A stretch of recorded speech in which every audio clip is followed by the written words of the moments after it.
Any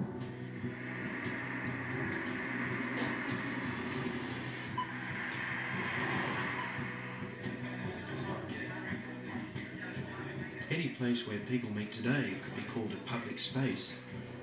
The media, the internet, the line between public and private continues to blur. What we're trying to do is use architecture more than just as a method of building buildings. We're trying to use it as a means of exploring social issues in some way. In this particular instance, it's exploring the idea of how work's changing, how the nature of what used to be private can be private and public.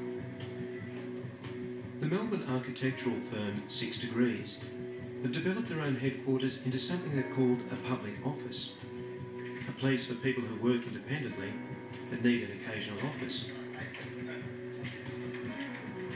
They get access to technology, a bar and a canteen, and a place to meet and share ideas. A prototype for a future workplace. The idea of public space is something that we're very interested in. There's a 19th century idea of public space, which is to do with schools and churches, parks and major public buildings. But there's another kind of public space which is just as important, which is the sort of semi-private, semi-public space. You know, we'd like to think that it forms part of a public realm, which is an important part of the life of the city.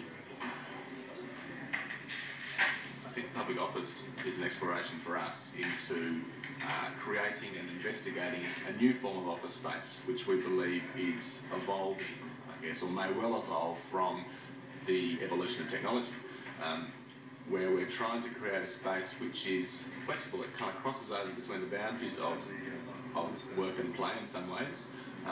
It looks at other models. When we were first talking about it, we were talking about gold wing lounges, and this is kind of a bronze wing version, if you like.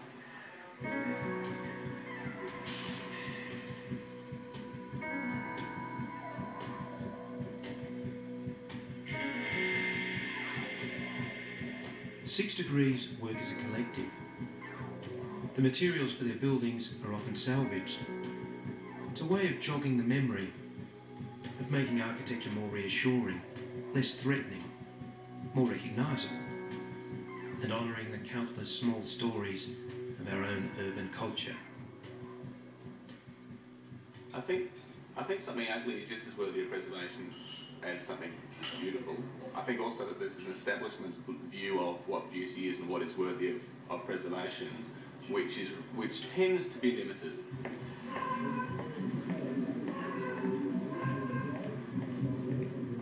The 6 Degrees love affair with old materials began in a backlane bar they created in the centre of Melbourne.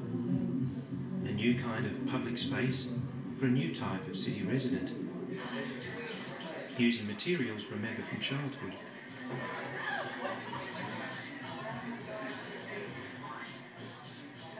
Most of us went to uni and lived in terrace houses in the inner suburbs, and anyone who did will know about the raucous sort of terrace house party where basically all the rooms are empty and everyone's jammed in the corridor, climbing over each other and trying to pinch each other's beers. And we're interested in that idea of compressing the entrance so that when you did come in, you weren't coming into a big wide space where everyone else was looking at you. It was a little narrow entrance that you can sneak through without being viewed by everyone, being checked out. We've got a trading post and went and bought some fire engine red shag pile, and as long as it's not on a floor where you've got to vacuum it, it's really good stuff. But it was an idea of taking a material that we're familiar with, that has connotations of obviously the 70s and growing up in the suburbs, which a lot of us did. I think it's very important to preserve texture in the city. Like a European city is a collage of many different eras, and I think the problem that you get with a developer mentality or a clean slate mentality is that for economy and for the clear vision is that you have to actually wipe the slate clean and then start from there. Whereas in fact, like all the little eddies edges and pockets and textures and, you know, sort of the accidents of meshing things together are often a lot richer. Yeah.